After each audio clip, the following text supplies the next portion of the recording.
Hi everybody, I'm here with Stewart Pearce in Stewart's lovely apartment in Knightsbridge here in London. Now, Stewart is a voice coach, an international voice coach. He has coached many eminent actors, actresses, singers and business people, let's just put it that way. Stewart is the author of many books. This is the Alchemy of Voice, and the Alchemy of Voice is also a series of workshops that Stewart does throughout the UK and at the College of Psychic Studies and abroad as well. Yeah. And I personally did the Alchemy of Voice with Stewart Pearce last year. Stewart, welcome. And it revolutionised your life. It did, well, it did change a number of things in my life actually. It really inspired me. And so we're here in Stewart's apartment to talk about what he does and also what Stewart does and who Stewart is, because I'm going to stop talking soon. I find it difficult to encapsulate what you do. There's so many words that I want to say, sound healer. There's definitely a psychotherapeutic element to your work. There is obviously a voice training element to your work. There is a finding yourself through your voice element to your work. There's a big connection with spirit and with guides in the angelic kingdom with you. So many things, but I would like to hear it from you. Maybe let's just start off with a little definition, then we can go into other things. What is the alchemy of voice? So the Alchemy of Voice is a temple of sound healing. So at the moment, it's a collective of experience. Mm-hmm. It's not necessarily a physical presence, in terms of physical building, but it will become a physical building over the next 2 years.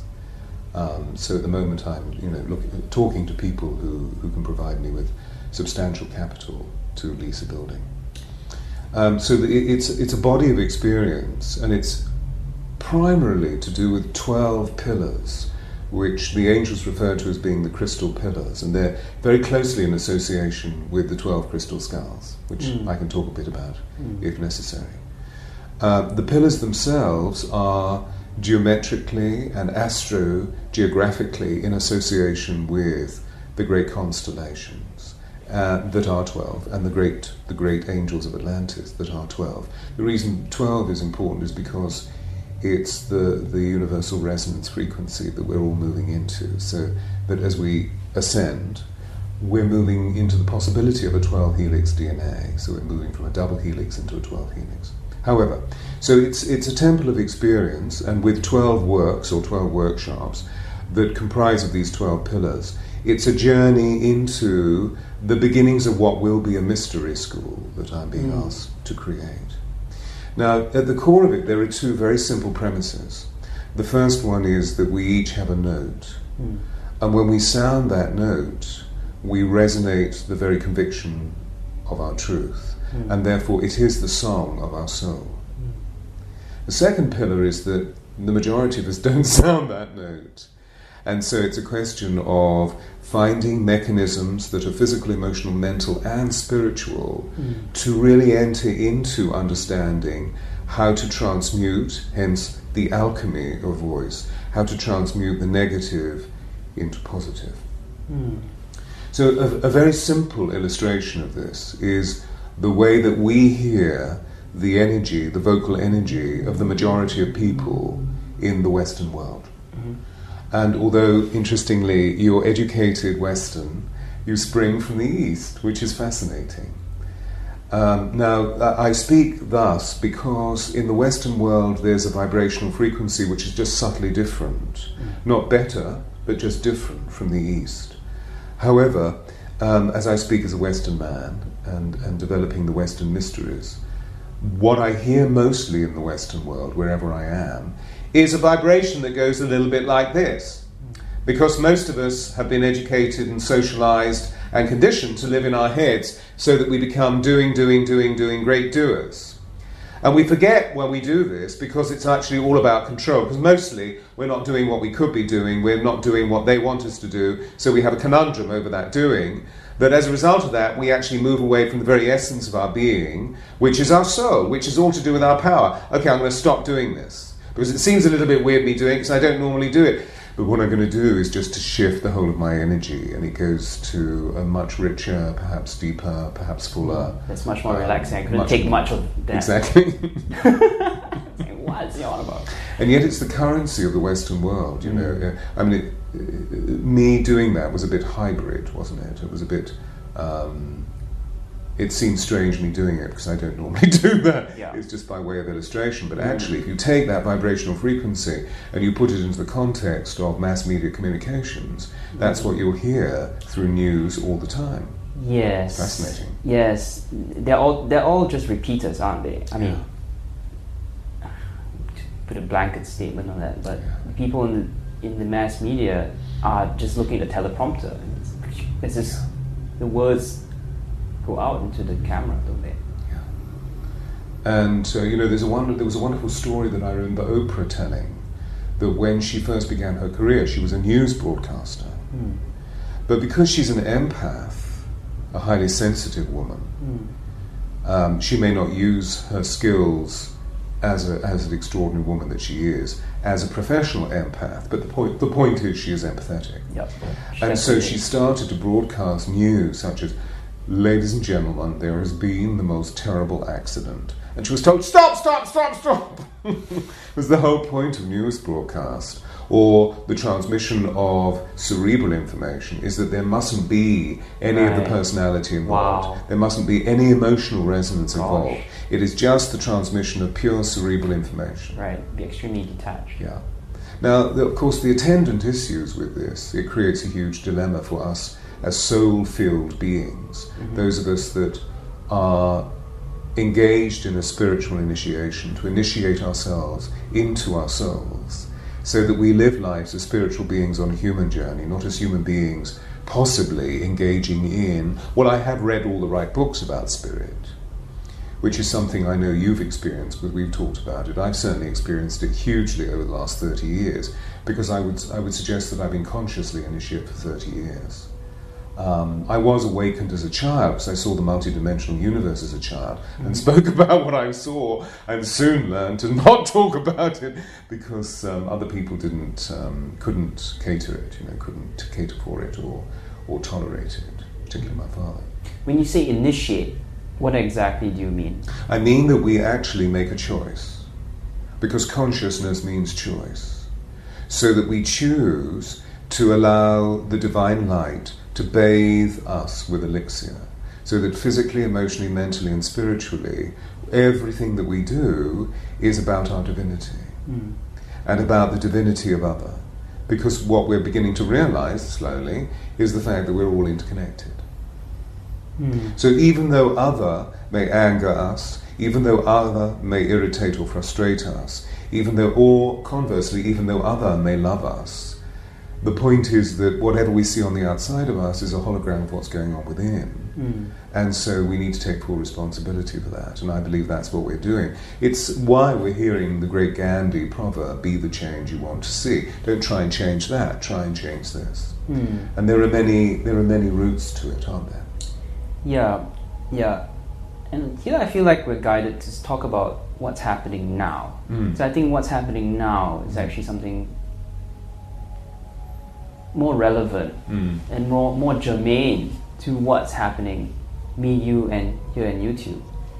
Do you want to talk about 2012? And we are in November. December is less than, December 21st is less than 50 days away.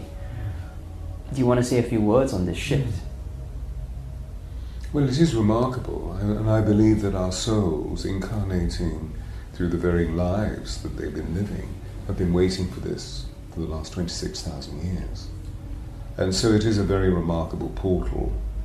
If I can very quickly just reconnect the portal that we're now standing looking at in our conversation back with the Alchemy of Voice. You see, the Alchemy of Voice is a preparation for this portal, which is very interesting. That it was given to me in 1987 by a communion of 12 angels. They gave me the inspiration for the work. And, I'm a good student, so when a student is ready, the master comes. And the angels came initially as my masters. And then they introduced me through synchronicity, through coincidence, to some very remarkable people around the planet, one of whom was a Native American shaman who trained me for 3 years. Not 3 years comprehensively, but, I would go and come back and go and come back. So I've spent the last 30 years predominantly living on this island. Mm-hmm. Before that, I was living in the States, working as an actor. However, so the journey is about discovering who we are. The Alchemy voice is about discovering that we are spiritual beings on a human journey, and that we have something remarkable within us, this thing called soul. Mm. And how can we actually live the testament of where we are from? Because I believe that that's what we're engaged in. We're engaged in a cosmic experiment to find a way of bringing divinity into flesh. And that's why we read, in the beginning was the Word, or in the beginning was sound, and the sound was made flesh and dwelt among us, full of grace and truth. So sound is a way of becoming embodied, of bringing divine into flesh, in 3D, and thence in the multidimensionality of what the multiverse is all about. So it's about who am I, the great I am presence, which is why I use the term initiation, because as soon as we wake to the I am presence, that we begin to recognize that we're completely interconnected and there's no such thing as separation. That we are from the source, and the source is an infinitely unfolding creative possibility full of love and joy. So why is it that most of us are not experiencing love and joy here? So the temple is about creating love and creating sustainable joy. This is not sentimental. The heart is not a sentimental organ. It's completely unconditional, but it is also it also employs an element that the angels have taught me, where we need to infront, not confront, but infront. Infront. When people aren't being true, because people often aren't true. So what does that mean? That means going inside. When we infront, we don't confront. But if we're with someone who is not being true, who professes to be true, that we gently and graciously and lovingly find ways of interfacing with that. Okay. Interesting. Do you see? Yeah. So it's all embracing. It's non-violent communication. But it's about non-violent, peaceful communication, absolutely. Wow.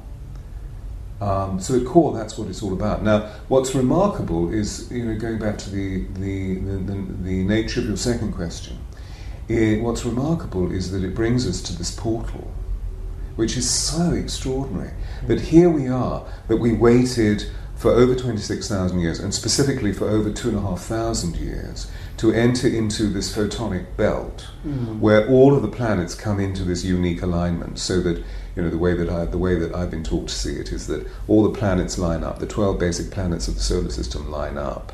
And so as a result of this, we receive the greatest impulse of love that we receive for 26,000 years.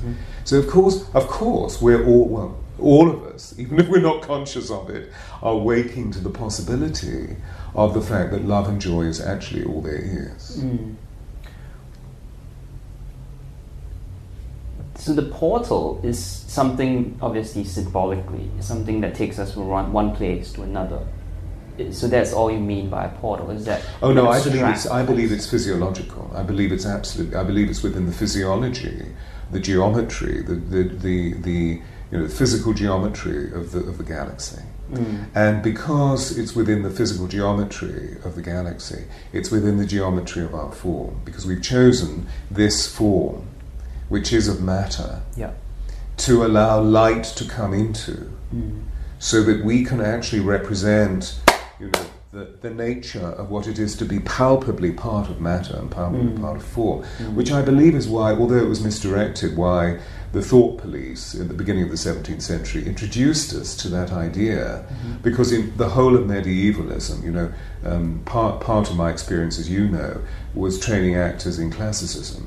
And so I was part of the creation of an extraordinary project known as the Shakespeare's Globe Theatre, which was the recreation or the reconstruction, if you like, of the theatre that would have been there, which was a theatre or a building that taught the ancient mysteries through the great stories of Shakespeare, through the great plays, which are like big soap operas, just written 400 years ago. And so there are many teachings coming through. And therefore, to understand more about the context of those plays, we needed to very gently just move into a point of inquiry where we understood the context of medievalism. Wow. And one of the extraordinary things that we've learned is the fact that at that time, everybody believed in the anima mundi, in the animating principle of the universe. So if we felt weak, the first thing we would do would be to go to nature. Because nature was invested with the animating principle of the universe, i.e. God's breath. Because it says in Genesis, and God breathed on the surface of the waters and brought forth life. Would you say that's the Tao as well? It's the Tao, it's the Qi, it's the Ki, it's the holy wind, it's the Ruach, it's Pranayama, it's the force be with you. But what's interesting is you see when the thought police came along at the beginning of the 17th century. Who are thought police? Well, the scientists. Oh, okay. And they said, no. What you believe is that the planet is alive with force, with the anima, with the animating principle, with pranayama. But actually it isn't. So you believe that the rock has soul. You believe the tree and the land and the waters and the great heavens have soul, and men and women have soul, and the bird has soul, and the cat has soul, and the cattle has soul. This is not true. The earth is merely a piece of matter hurtling through space. And you see in that moment we deconstructed. Yeah, they changed the paradigm, didn't they? Yeah. It was the same, like what I was saying, like spiritual beings having a human experience, not the other way around. Yes. And you see I bring that thought up simply because of what we were saying about the portal, that the portal is actually a realistic form that we're moving through, where we use the matter of our beings, because we become great captains of matter, haven't we? You know, in the sense of the way that we move around this planet, the way that we are beginning to really respect the matter of our physical form, because we're becoming physically intelligent about health and seeing that biology is biography, and that the way to heal oneself is to approach it from a multilateral point of view, from an holistic point of view, rather than just simply, well, let's take these pills. And of course, globally, we are doing this as well. We're flying from one country to the other within hours, and we're talking to each other from one continent to another on Skype. That's amazing, isn't it? And if we, right now, as we record, I just want to spend just a few moments, if I may, just sending great love to our brothers and sisters in the United States of America who are living on the northeastern seaboard, because it's only a week after they experienced this superstorm, which the United States of America in recorded history has not experienced before in recorded history, which was 1,000 miles across, this huge thing called Sandy. And so many of our brothers and sisters there are in devastated circumstances where they still don't have any power. And it's cold. Yes. It's autumn, winter. What do you see as the significance of this event? Of Sandy? On a global level? Well, the reason why my mind turned to it was because we're becoming more aware of the form of nature and beginning to develop a greater respect for her. Because after all, 400 years ago, we desacralized nature by withdrawing our love and our veneration and our praise of her. She was merely a piece of matter. And we've tried to control nature, and it's apparent that we can't. It's an illusion. Yeah. So I believe that what we're actually seeing is that thought form creates weather condition on one level. Now, I believe that there's a divine conversation going on. Yeah. There's our input through the conversations that we develop internally and externally. And there's another conversation going on which is in relation to divine will. So in divine will and individual will meet often, and sometimes they don't meet. And so I believe that, and this is maybe a sweeping generalization, but I believe that there are certain thought forms in the United States of America where people aren't altogether in alignment with their divine nature. Yeah. And when this occurs, Mother tends to step in, just as she does when we're babies, if we're fortunate to have a mother, and sorts us out. Yeah, I find it very interesting that New York is, well, in essence, is the capital of capitalism, isn't it? If there was one place to kind of say, stop, for a moment, New York City would be it. And there is more information that will come to us, obviously, as New York dries out, because she's still very wet at the moment, where we begin to understand more about what happened at the beginning of that storm, the very fact that the storm was as vast as it was, and then the epicenter suddenly turned left and went straight for Manhattan and entered through that channel that we know as being the initial channel into the rock of Manhattan, right into the area that we know as Ground Zero. Now, esoterically, I know that area because I know New York very well. I lived there for 2 years in the 70s. I have very dear friends there. I work there a lot. That area is a great portal. Yeah. That's an Atlantean portal. And so the significances could go on and on and on and on and on. But then we move in more into the esoteric arts of our time rather than talking about what the nature of our conversation is about and why we're meeting in terms of the alchemy of voice. I want to bring it back to 26,000 years. You said that we've waited for this thing for 26,000 years. What does it actually mean? Do you mean that we have chosen to experience those incarnational cycles within that 26,000 period? And is this 26,000 period within another kind of super cycle? Indeed, the latter part is indeed true, but that's extremely cosmic in terms of the nature of cosmic cycles. But if we come back to our solar system, this particular universe, we know it takes 26,000 years for the precession of the equinox, the equinoxes, where all of the planets move and our planet wobbles and brings all the other planets into, well, our planet alone doesn't bring the other planets into alignment, but we all move into alignment. Sure. Now what fascinates me is that the ancients knew this, and yet they didn't possess the technology that we possess. So we know, for example, that December the 21st, 2012 has been signalled by the Mayan civilization, and that they knew this 26,000 years ago. And certainly the ancient Egyptians knew it as well, and I believe that the Celts knew it as well, the Celtic peoples knew it as well. It's just that many of their testaments have become obscured in the Western world because they were seen to be pagan. And a lot of that took place in the 18th century because of the development of modern science, because after all, modern science developed in the way that it has in the West, both on this island and immediately within the continent, the European continent. So isn't it fascinating that the ancient peoples knew how to read this, that they knew things about the stars, they knew things about the firmament, that we're only just beginning to remember, to rediscover. And I remember, I think it was about 5 years ago maybe, being very extraordinarily influenced by a book called Fractal Time that Greg Braden wrote. And Greg is an extraordinary lover of the metaphysical as well as being quite a profound scientist. And he brought us into the context of how we can begin to take it all seriously. When I say it, I mean the movement of the planets and what's happening within the galaxy to open up the galactic heart, and therefore how interrelationships take place through spatials and through the fact of fractals of light. So that I find fascinating. I find absolutely fascinating. In fact, I never heard about Greg Braden. I haven't looked at his work, so I heard of him. What I have been looking into is Terence McKenna, and he's got another thing called Time Wave Zero. Yes. It sounds exactly like this fractal time you're talking about. And he was looking at the I Ching, and he said something really profound, which really hit me.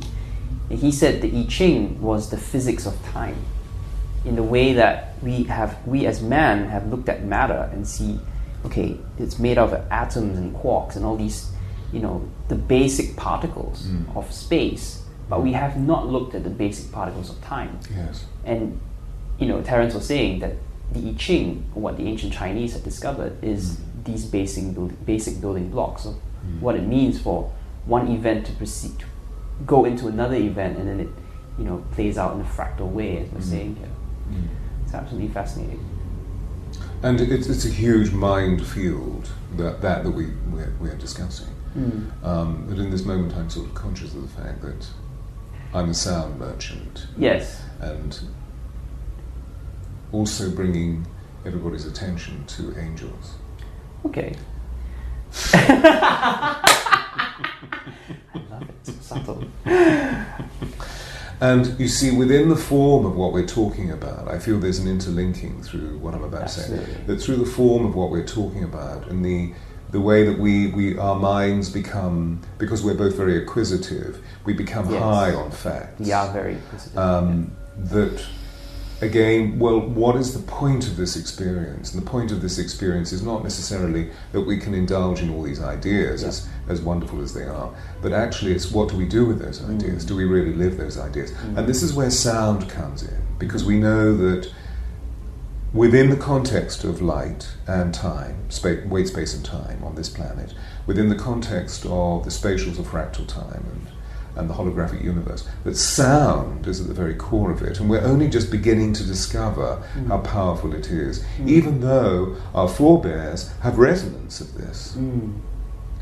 You know, that I was only saying to a group of people yesterday, you know, when we find our note, what we find is the capacity within our soul and within the way that the flesh of our being is the temple for our soul, interrelates with every other note that exists within the cosmos. Wow. But most people don't know their note. In the same way that a shaman in Brasilia can go into the vegetation of the jungle and hear every single note of every single plant. Right, because he's connected. Because of being connected. Why sound? Why not light? Why? Because for me, when I entered your temple, I was like, so why is sound such a big thing? You know, for me, I had been working, I guess, in a different modality, which to me was more of a light. For me, the visual has always been extremely important. But then, you know, obviously I'm asking a rhetorical question. Yeah, I do know the answer. And it's just a different modality. But how would you say, you know, why is sound so important? I kind of struggle with that a little bit. Well, sound is a powerful energy that brings about harmony. If we see that at the moment we have an understanding of the fact that light is the most potent, most powerful energy that we have. Astrophysicists are saying that there is an energy beyond that, which is photonic. But we haven't been able to measure that fully because most of that lives in the mouth of a black hole. We don't have instruments to go into a black hole because it dematerializes immediately. So light is the most powerful. And then when light downloads, it becomes color. Because we know this in the sense of the fact that light can shine through a prism, a crystal prism, and it suddenly becomes color. And that becomes sound, and that becomes matter. So the angels teach me that light informs, that sound transforms. So it's just a downloading of frequency. And that when sound on this level of experience is emitted, which is why we say sound is at the core of creation. After all, it is the very first thing that we commit ourselves to other than this great roar of life. And if you take somebody's sound away from them, and they're able sound makers, something radical happens to their physiology, and thence to their emotionality, and thence to the way they think about the world. You know, I mean, for example, a long time ago I took part in an experiment where in the Umbrian Mountains, I believe it was, there was a monastery of Cistercian monks, and of course they used plain song or chant 4 times a day primarily, 6 o'clock, 9 o'clock, 12 o'clock and 3 o'clock, as portals of experience to connect with the divine. And they use sustained toning or chanting through plain song to do this. And so their bodies are alive with sound. I mean, now that's dealing with the discipline of devotion, but at the same time, although they weren't living in a contemplative community, they were also working together because there were a number of brothers living in this community, and so therefore growing their own vegetables and so forth, and working with the sick and so forth. So they would actually sing in the fields, and what's interesting is that when we sing, the singing does the work, we don't do the work, which is why all people sang in the fields. Today we use machines. I would think that when you know, for example, the cotton industry really took off in the 19th century here, that people in the mills in the north of England, they also sang, but then the noise of the instruments, the noise of the machines took over. Wow. So we move from harmony into disharmony. It happens on all levels, doesn't it? Yeah. How does sound relate to the angelic kingdom? Well, it's very interesting that you very rarely see angels painted in the Renaissance with their mouths closed. You see them with their mouths open. And they have great trumpets coming out of their mouths. You see them singing. That's true. So there's a very ancient story, very, very ancient. I think it's Hafid that tells this story. That the story goes that God, in his or her infinite wisdom, created a statue of clay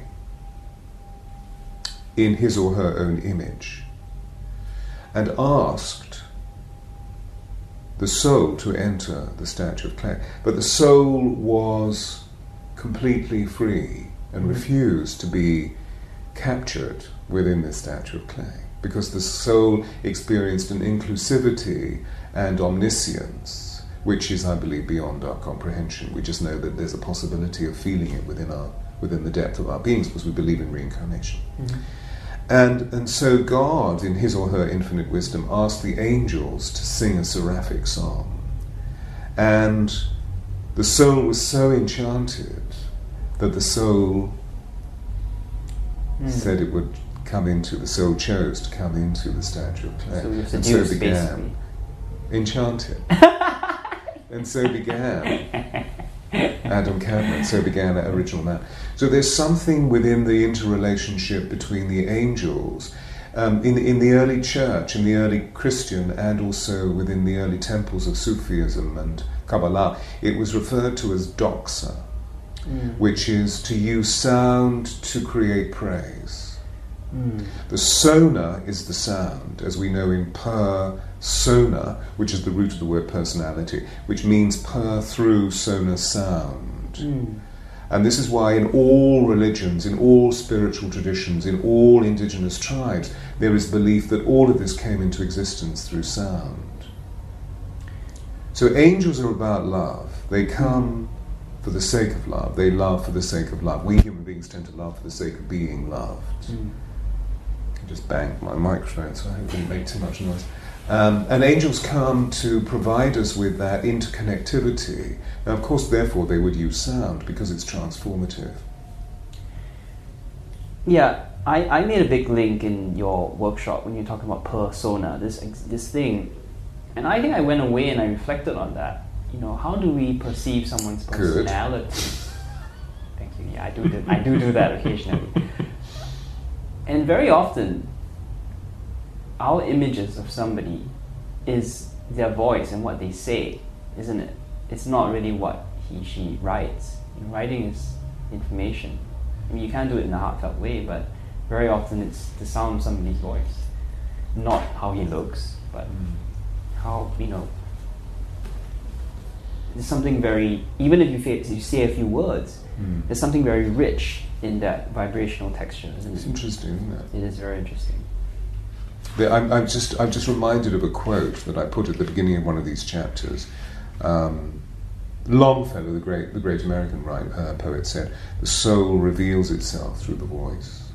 But what I was actually playing through my unconsciousness in that moment as you spoke was a statement by Disraeli, the famous Prime Minister during Victoria's realm on this island. And I'm going to paraphrase it because I can't remember it exactly. But this is The Alchemy of Voice by Stewart. Do you want to talk about all the books now? Yeah, I'll do it in a minute. All right, cool. There is no greater index of the character of man than his voice. You know, if a young man 400 years ago went to his lover's father to ask his permission for her hand in marriage, that the father would make his choice on the tone of the man's voice, because through the tone you can hear whether the individual is true or no. There is no bullshit.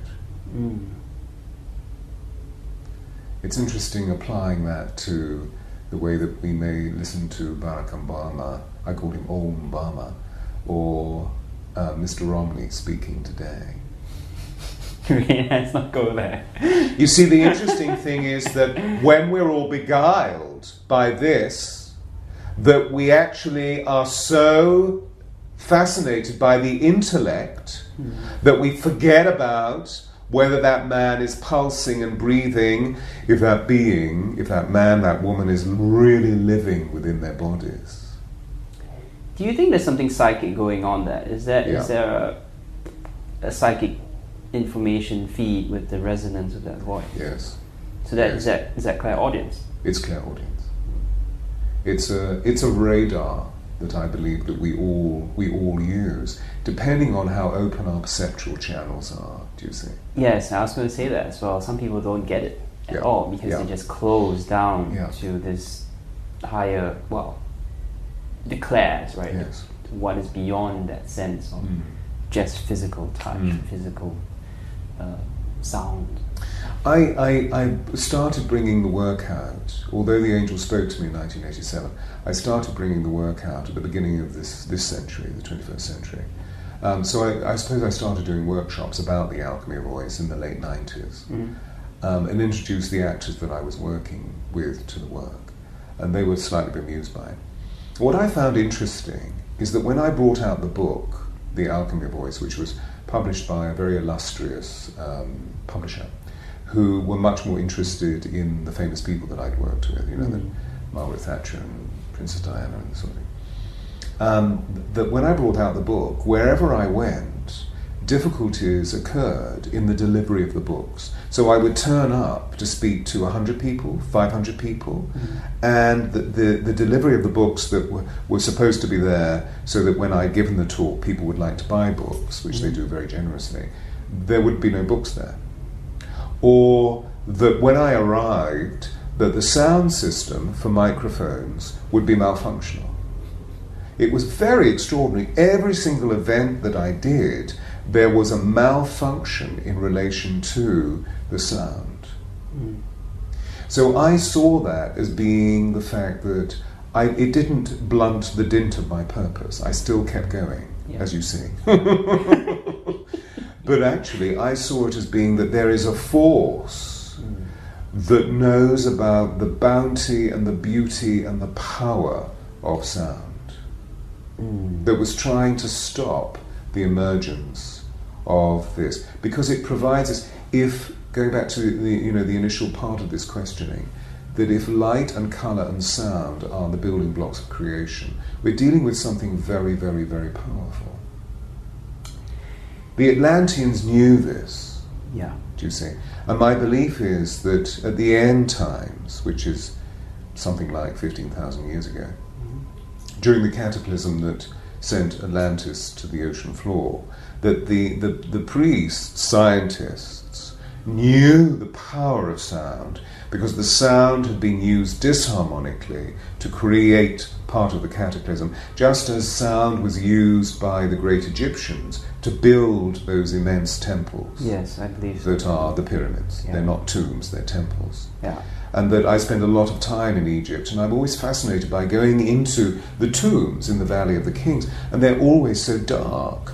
And I believe that one of the ways that they actually painted those extraordinary hieroglyphs and the tomb paintings is through sound. And I've actually seen this with a shaman who took me into his kiva, which was completely pitch black, and he started chanting, and the whole temple lit up. Wow.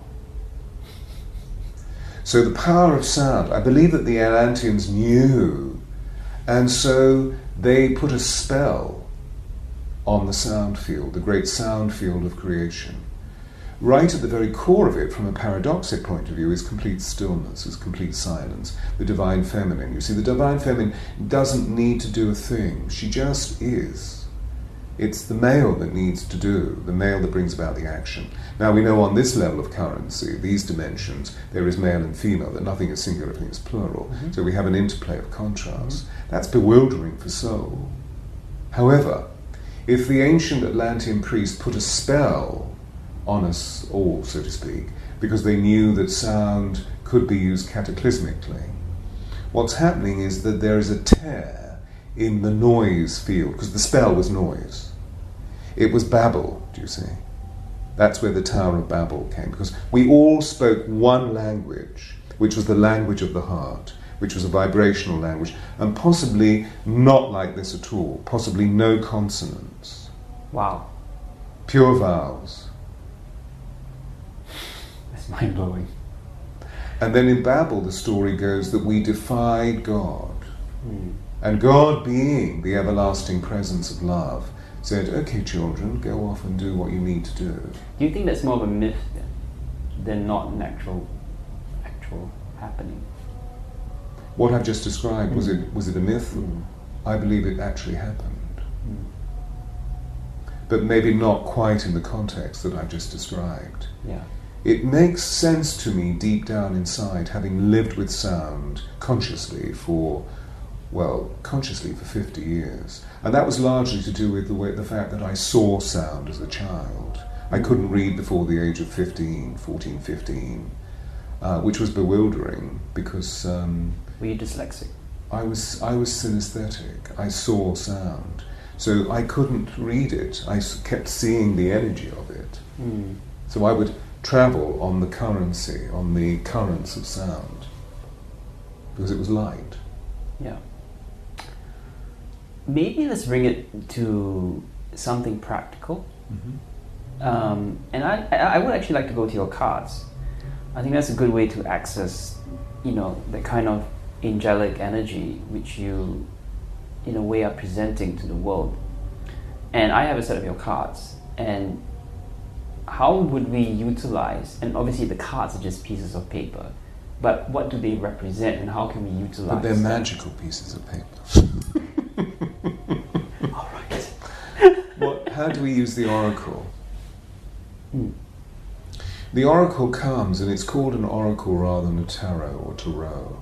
The oracle comes because in times of huge change, we human beings have always sought out channels of oracle, because it's a higher vibration to reach through into pure divinity, whereas the tarot comes to help us answer questions about our immediate circumstances. Yeah, it's quite different, isn't it? It's very different, which is why, of course, in ancient Greek Roman thought, that we would go, for example, to Delphi, which was the temple of Apollo, and it was the only temple where there were a series of women who read, who were the mediums between the divine and the human. In all the other temples, they were male.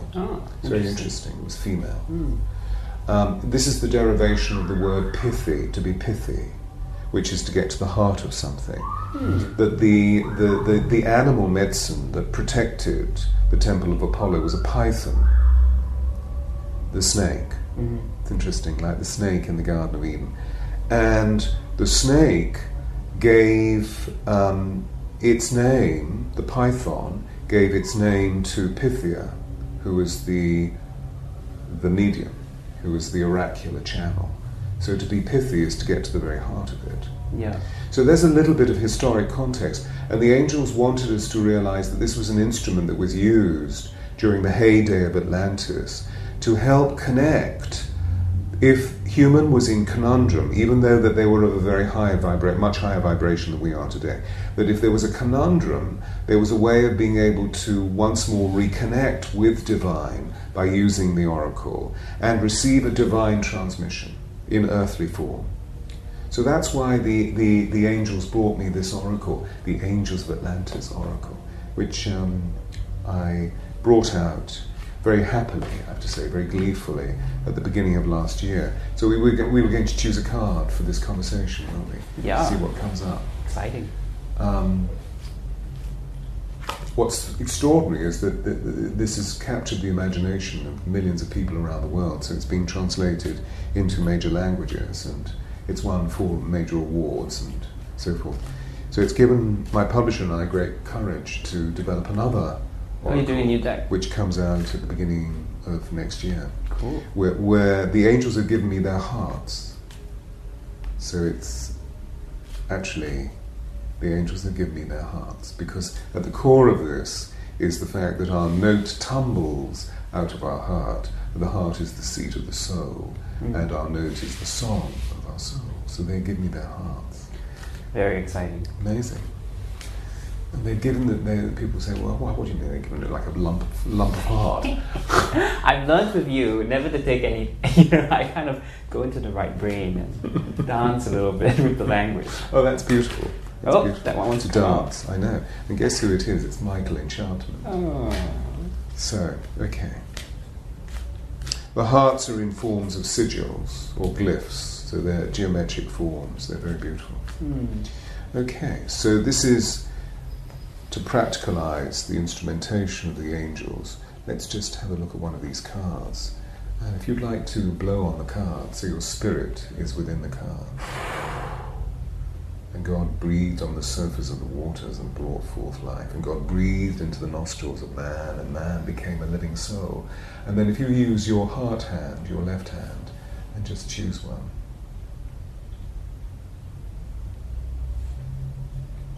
And this is for you, or this is for the conversation? This is for the conversation.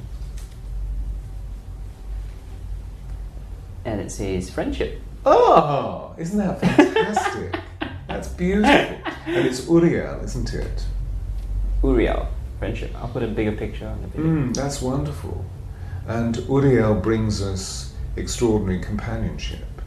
Do you see? It brings the element You of think that's you and companionship. me? Yeah, I believe it's you and I believe it's to do with the fact that what the Alchemy of Voice is all about, in terms of the way that it brought us together, and it brings many people internationally together, is that we feel a rare degree of communion, that we feel a friendship, that we can recognize that there is difference because we live contrast, but at the same time, because of the work of the heart at the core of the crucible of the temple, that we become a communion.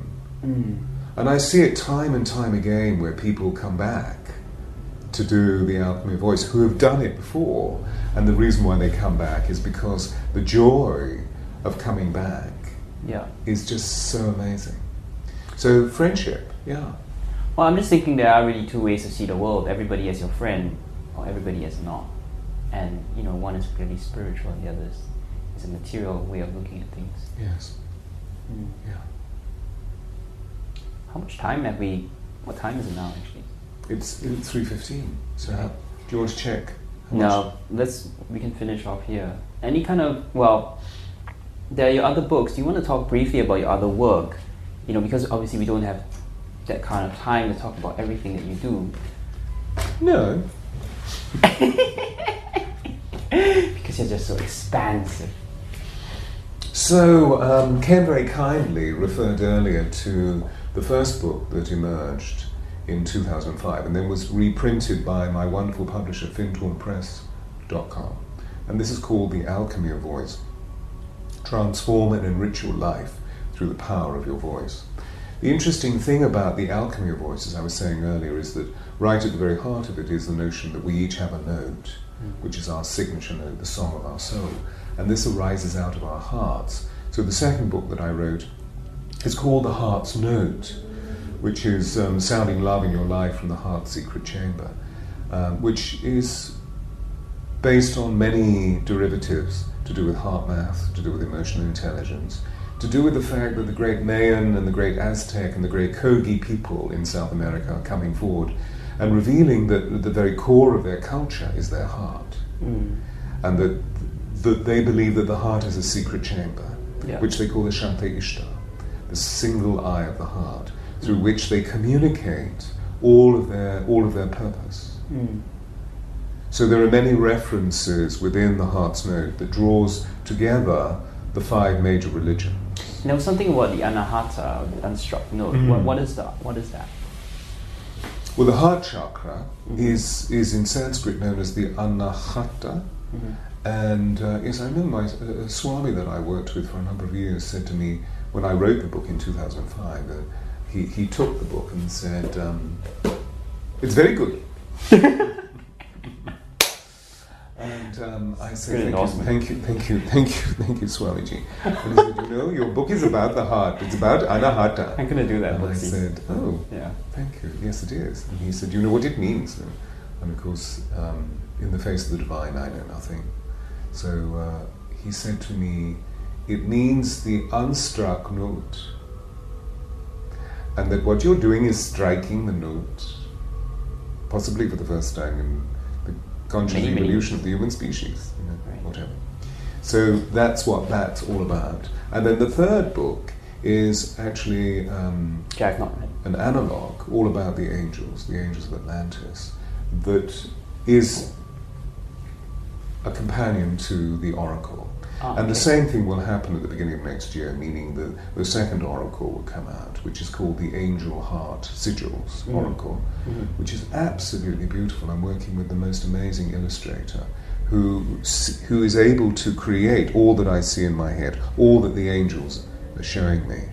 And then there will be a companion book that will go with it to help us understand that the heart has an energy field 5,000 times greater than the brain, than the human brain. And that the heart has been revered and has been extolled, has been praised, has been loved, has been nurtured by previous civilizations as being the seat of integrity, the seat of the soul. The weighing of the heart ceremony comes to my mind from ancient Egypt. And so that's what the book will be about. Well, it's interesting because I've looked into a little. I think I read somewhere that they're making new discoveries about the heart, and it's not just a blood pumping organ as we thought. There's a lot more complexity to the heart. There are cells in the heart which mimic the brain cells, but obviously in a different way. It's fascinating. A Chinese lady whom I met a year or so ago, who came and did the Alchemy voice, reminded me of something wonderful within the Chinese tradition that maybe you also know about, and that is that when the individual becomes of age, a cast of the right fist is taken because it's the size of your heart. Yes, and turned into the laughing Buddha. I didn't know that. So that you have the statue, as it were, of the laughing Buddha for life, to remind you of your heart, to always allow levity to take place, always allow love and humour to take place. Oh, that's beautiful. Play. Isn't that fantastic? That's beautiful. Stewart, any kind of last things you'd like to mention to our viewers? Love is all there is. Stewart, thank you so much for being with us. Namaste. It's not necessarily a physical presence, in terms of physical building, but it will become a physical building over the next 2 years. So at the moment I'm, talking to people who can provide me with substantial capital to lease a building. So it's a body of experience, and it's primarily to do with 12 pillars, which the angels refer to as being the crystal pillars, and they're very closely in association with the 12 crystal skulls, which I can talk a bit about if necessary. The pillars themselves are geometrically and astro-geographically in association with the great constellations that are 12, and the great angels of Atlantis that are 12. The reason 12 is important is because it's the universal resonance frequency that we're all moving into, so that as we ascend, we're moving into the possibility of a 12 helix DNA, so we're moving from a double helix into a 12 helix. However, so it's a temple of experience, and with 12 works or 12 workshops that comprise of these 12 pillars, it's a journey into the beginnings of what will be a mystery school that I'm being asked to create. Now, at the core of it, there are two very simple premises.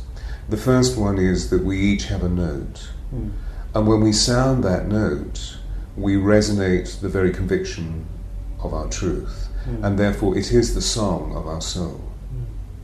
The second pillar is that the majority of us don't sound that note. And so it's a question of finding mechanisms that are physical, emotional, mental, and spiritual to really enter into understanding how to transmute, hence the alchemy of voice, how to transmute the negative into positive. So a very simple illustration of this. Hi everybody, I'm here with Stewart Pearce in Stewart's lovely apartment in Knightsbridge here in London. Now, Stewart is a voice coach, an international voice coach. He has coached many eminent actors, actresses, singers, and business people, let's just put it that way. Stewart is the author of many books. This is the Alchemy of Voice, and the Alchemy of Voice is also a series of workshops that Stewart does throughout the UK and at the College of Psychic Studies and abroad as well. Yeah. And I personally did the Alchemy of Voice with Stewart Pearce last year. Stewart, welcome. And it revolutionised your life. It did, well, it did change a number of things in my life, actually. It really inspired me. And so we're here in Stewart's apartment to talk about what he does, and also what Stewart does, and who Stewart is. Because I'm going to stop talking soon. I find it difficult to encapsulate what you do. There's so many words that I want to say, sound healer. There's definitely a psychotherapeutic element to your work. There is obviously a voice training element to your work. There is a finding yourself through your voice element to your work. There's a big connection with spirit and with guides in the angelic kingdom with you. So many things, but I would like to hear it from you. Maybe let's just start off with a little definition, then we can go into other things. What is the alchemy of voice? So the alchemy of voice is a temple of sound healing. So at the moment, it's a collective of experience. It is the way that we hear the energy, the vocal energy of the majority of people in the Western world. And although, interestingly, you're educated Western, you spring from the East, which is fascinating. Now, I speak thus because in the Western world there's a vibrational frequency which is just subtly different. Not better, but just different from the East. However, as I speak as a Western man and developing the Western mysteries, what I hear mostly in the Western world, wherever I am, is a vibration that goes a little bit like this. Because most of us have been educated and socialized and conditioned to live in our heads so that we become doing great doers. And we forget when we do this because it's actually all about control, because mostly we're not doing what we could be doing, we're not doing what they want us to do, so we have a conundrum over that doing. But as a result of that, we actually move away from the very essence of our being, which is our soul, which is all to do with our power. Okay, I'm going to stop doing this, because it seems a little bit weird me doing it, because I don't normally do it. But what I'm going to do is just to shift the whole of my energy, and it goes to a much richer, perhaps deeper, perhaps fuller. That's much more relaxing. I couldn't take much of that. Exactly. What's it all about? And yet it's the currency of the Western world, I mean, me doing that was a bit hybrid, wasn't it? It was a bit...